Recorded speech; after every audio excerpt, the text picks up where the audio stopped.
Hello and welcome back to Naptime Stories. So all the blood work is in and I literally said to myself, now what is wrong with me? Because as I'm going through this process, it just feels like I'm getting picked apart left and right. We know I'm BRCA positive, which increases my chances of breast cancer and ovarian cancer. I know I have a fibroid, which is an issue, and we still have testing to do on that.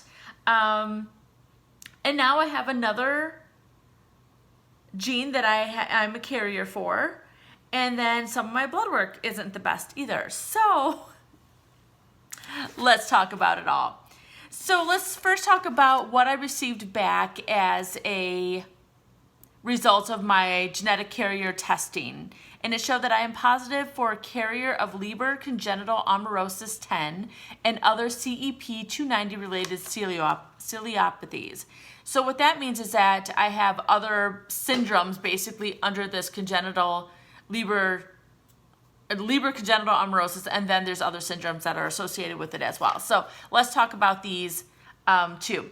And it tested 283, so SEMA is the genetic testing that I did, and it tested 283 genes.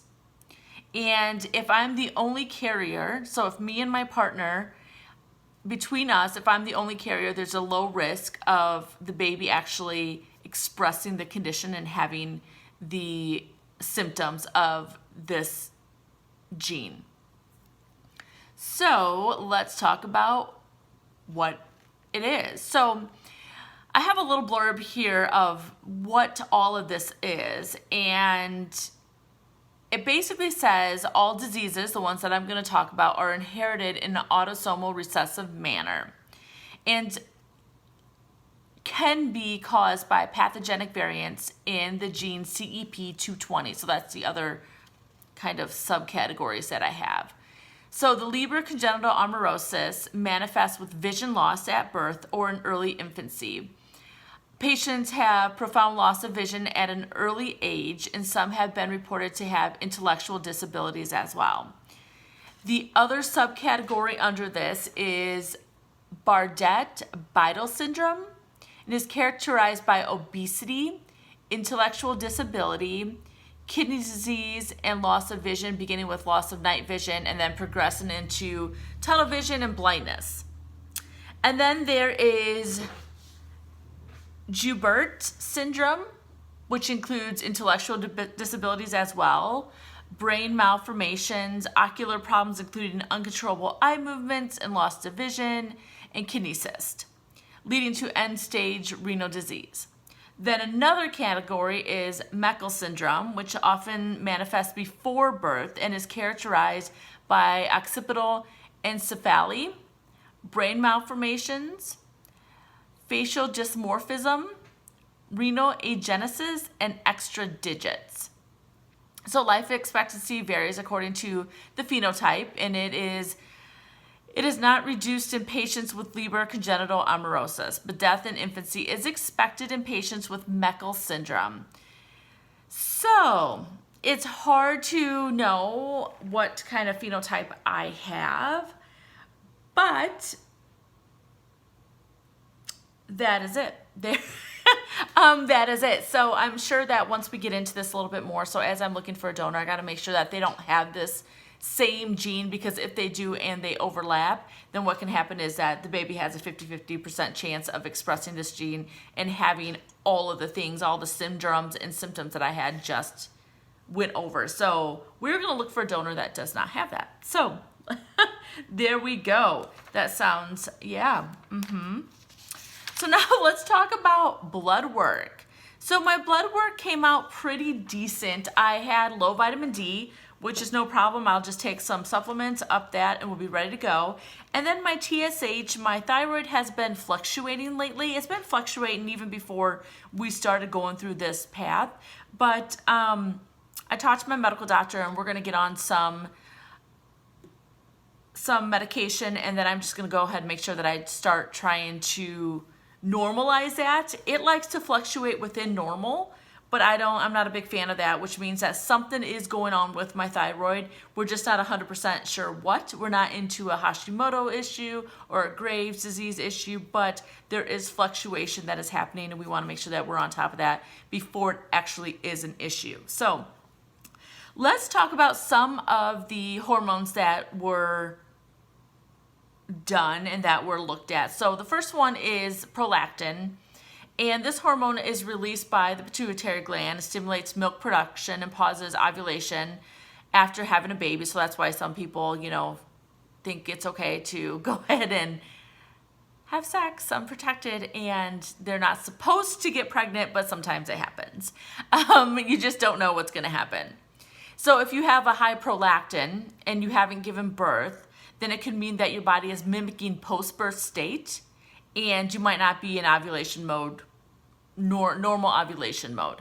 So my prolactin was normal. Mine was a 6.3, and that falls right in the normal levels.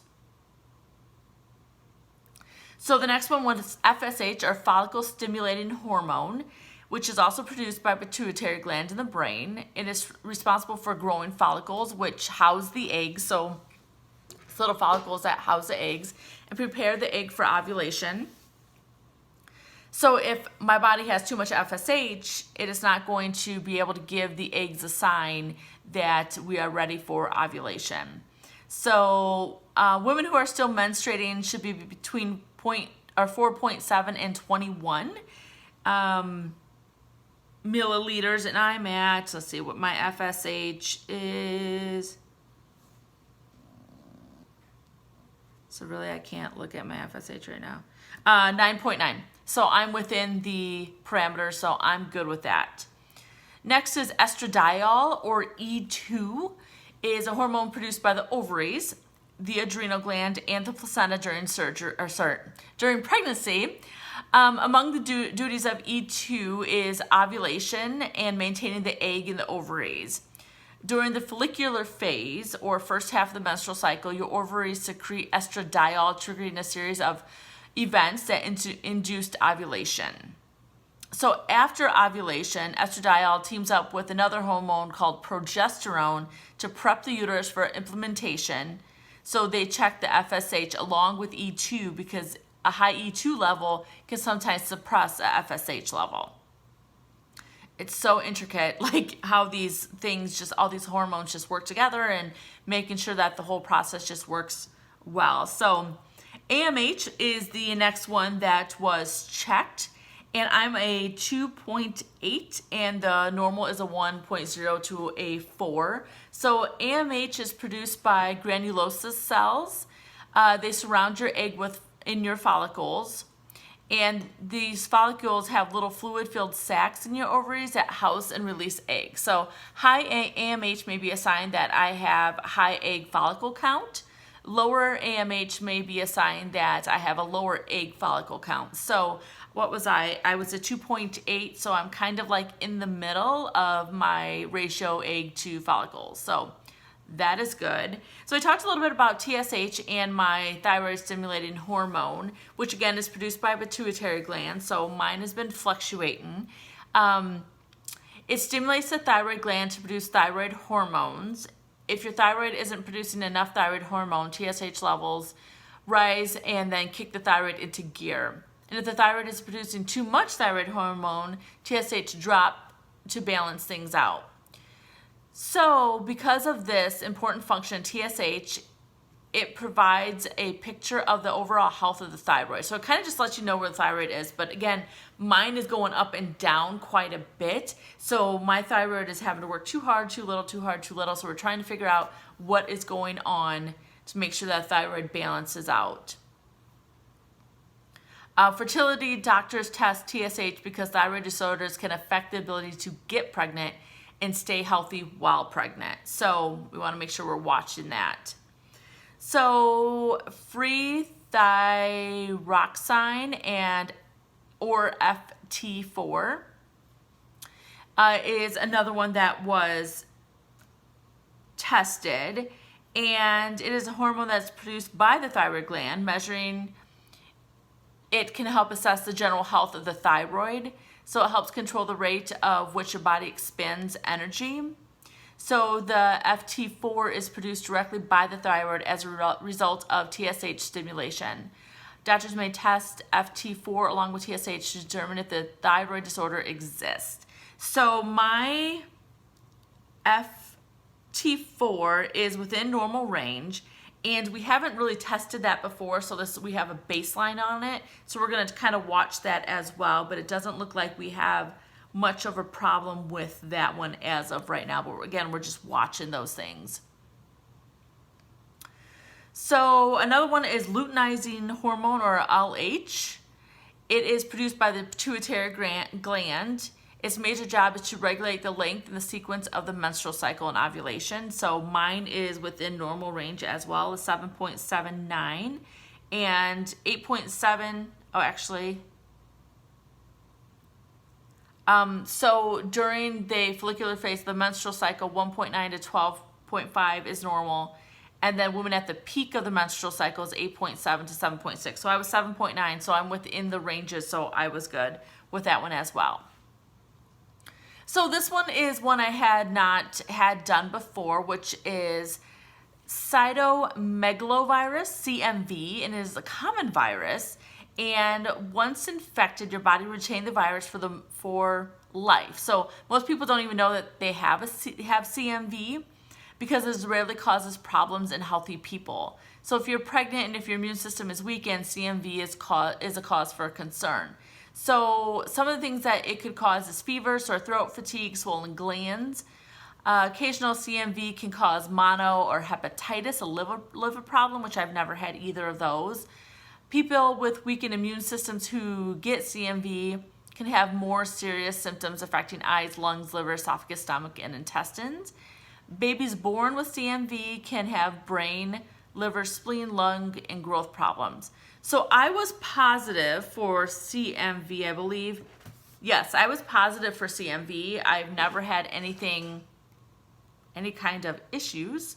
I might have picked it up during my life, don't know when, but it does not matter if my donor is positive or negative. Since I was positive, we want to, either one will work, but if I was negative and I was to get a positive donor, then we would have a problem. But since I'm positive, it doesn't matter if I get a positive or negative donor. So the next thing that was looked at is TPO, thyroid peroxidase antibody. So again, we're starting to look more into my thyroid to make sure that it is functioning the way it's supposed to. And if it is present, it is marked for the presence of autoimmune thyroid disease. So we are looking for, this is going to be more of a Graves' disease, Hashimoto's, that I had talked about before. And mine was within normal range again. So I was 0.24 and I needed to be under 9. So at 0.24 and I need to be under 9. So that is okay. So the next one is progesterone. And progesterone is a female sex hormone. It's produced mainly in the ovaries following ovulation each month. It's a crucial part of the menstrual cycle and maintenance of pregnancy.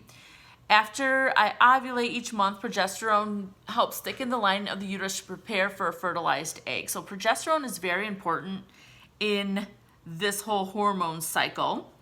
And my progesterone is on here somewhere. It is 0.59 nanograms. And you want yours in the middle of your cycle, you want it to be 5 to 20, and pregnant women 11.2 to 90.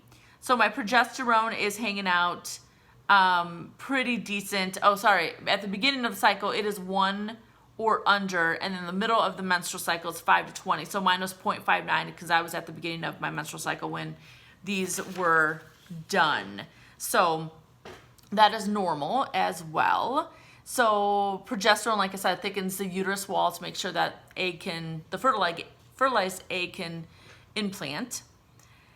So then we did an RBC antibody screen. So red blood cell antibody screen is used to screen individuals' blood for antibodies directed against red blood cell antigens other than the A and B antigens. So performed as part of the type of screen. So whenever a blood transfusion is anticipated, they want to know what kind of blood is needed. The negative antibody test tells you that you don't have harmful antibodies in your blood. If you're also Rh positive, you can safely carry a baby with either a positive or negative blood type. A positive test means you already have antibodies in your blood. If there are Rh antibodies, that won't help. So they want to make sure that I have the right antibody types. Let me see, what was that? RBC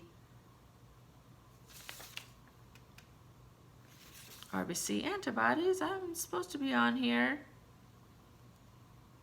Oh, here it is, ABO. And so I am O positive with the Rh positive factor as well. And antibody, for as far as the antibody screen itself, I was negative.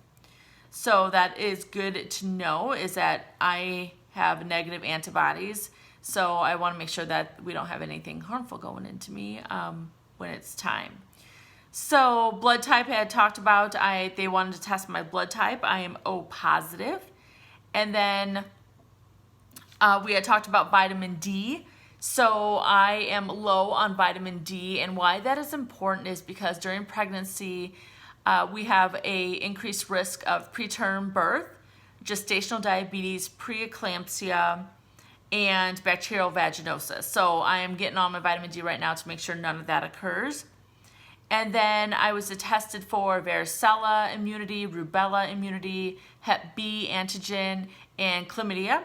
So those are all negative. So you have to go through all these fun things in order to make sure that you are free and clear. And then I was also tested for an RPR test, which is a rapid plasma, a blood test for syphilis. So yeah, that is nice. And of course it was negative. So yes, Brent also had all his STD testing and his also came back negative. So we are good to go with all of that. Now we are on to the next step.